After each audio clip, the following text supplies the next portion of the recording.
Alright, welcome back everybody. So in today's video, we are going to do four things. We're going to talk some about Sudo. We're going to change the host name of our server.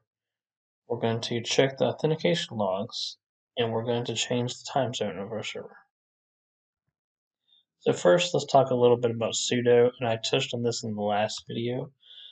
An example of, as a regular user, for example, Ubuntu in this case, you only have certain access to files in the system. So for example, if we were going to go ls-l of etc/shadow, we will see who the owner and the group of the file folder is, and that's root. So if we try to read it by going ls/etc/shadow, you get a permission denied message. So what we can do to bypass this, we can go sudo, which means super user do, and then type in the command again, ls/etc/shadow. And as you can see, it will open up the file for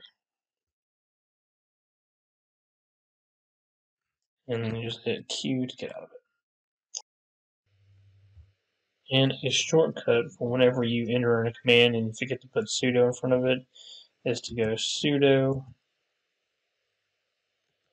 space then bang bang. And what that does is it calls back the last command you use and puts it in and uses a sudo in front of it. Hit Q to exit that.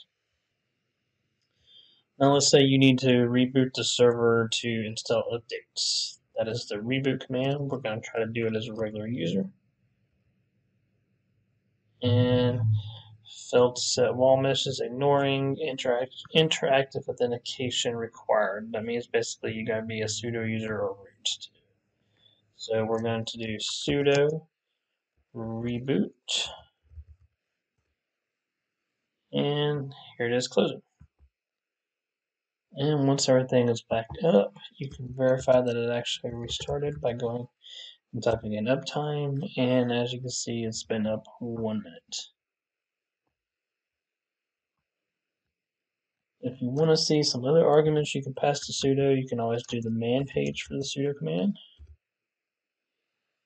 And that will give you the history behind it, what you can pass into it for different commands.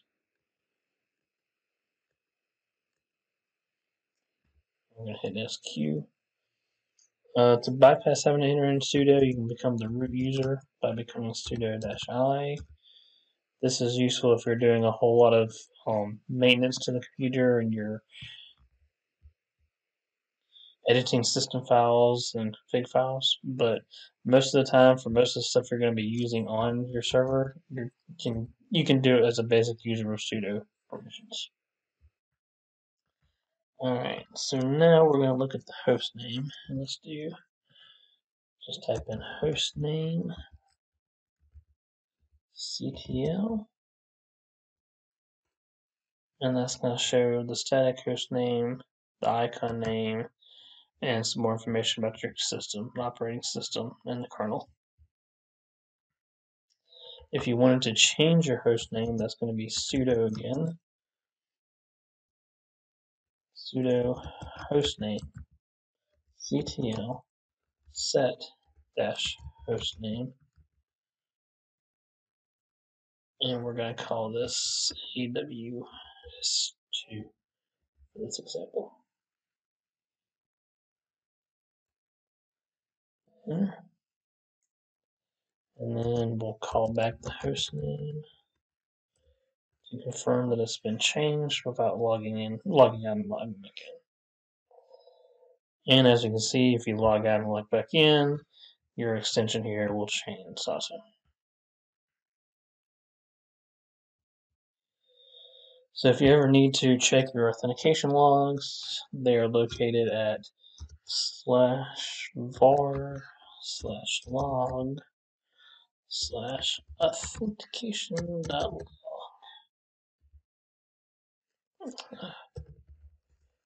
less in front of it to actually read it.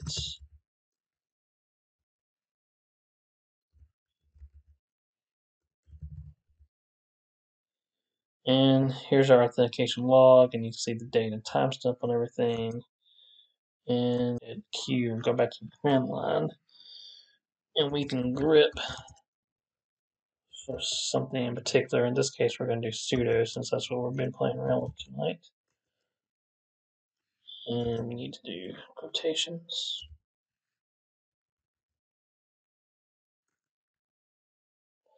So when you grep for something in particular, what it does is it searches through the file that you're referencing for whatever it is that you're grepping for. In this case, sudo. And you can see where I've used the sudo command in the past, and then here's today where I got into root using sudo. Was the last time I named it, and there's where we changed the host name previously. So as you can see, it's a good way to see if you. It's a good way to check to see what's going on your server if you ever have issues. Another good administrative task to be aware of is how to set your time zone. If you do business mainly locally, then setting your time zone locally is not that big of a deal. But if you have a web server and you're dealing with people in different time zones, then that's going to be a big decision you'll have to think about before actually changing. But in our case, we're not doing anything major like that on our server, so we can walk through it real quick.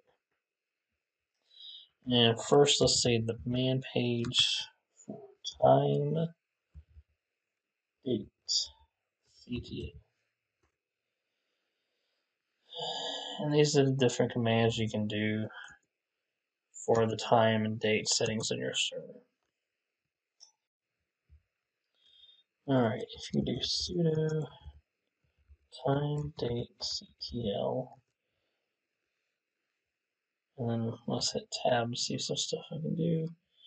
I'm going to list time zones, so copy that, and sudo time date ctl list time zones, and let's see, I'm looking for America. Chicago is where I am currently at.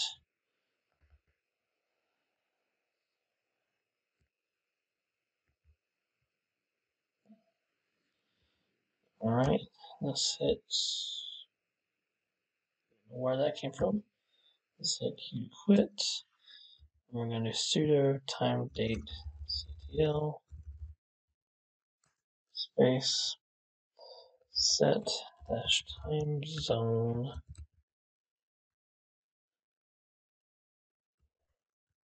America slash Chicago. Hit enter. And now if we do host name, I'm sorry, you do time date ctl, and it shows it being in my current time zone, which is American Chicago. And so now you know how to use sudo, you know how to change the host name of your server, you know how to check your authentication logs, you know how to change time zones. So you should be well on your way on being a Linux system administrator. Let me know down in the comments below if there's any other videos you'd like for me to make, and be sure to like and hit the follow button. Thank you guys.